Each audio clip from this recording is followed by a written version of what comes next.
இவர் நல்லா ரசிச்சு சாப்பிட்டு இப்போ எடுத்துட்டு போய் அந்த டப்பா இந்த 15,000 ரூபாய் பிரிச்சு போடும்போது டப்பா பத்தாது. ஆனால் அதில் 100 50 ரூபா நோட்டு 50 100 ரூபா நோட்டா இவர் பிரிச்சு போட்டுக்கிட்டே அவரை பார்க்குறாரு. அவர் கவனிக்கவே இல்லை. புரியுதா? இப்போ 15,000 ரூபாய் பிரிச்சு இன்னொரு டப்பா கேட்குறாரு.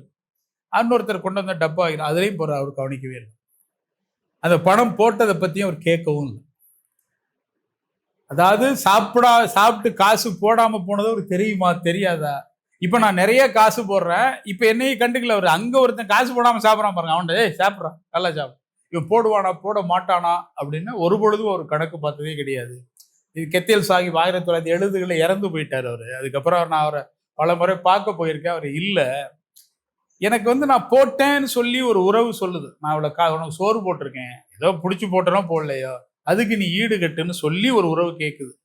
இன்னொரு பக்கம் நான் கணக்கே பார்க்காம நீ செய்யுன்னு கேட்கல. இந்த 15,000 ரூபாய் அவர் போடாட்டியும் கேட்க போறது, சாப்பிட வராட்டியும் கேட்க போறது இல்லை. அவரு அந்த ஒரு கெத்தியல் சாஹிப்பை இவர் அந்த கேரக்டரை பார்த்து பயங்கர ஆச்சரியப்படுறார்.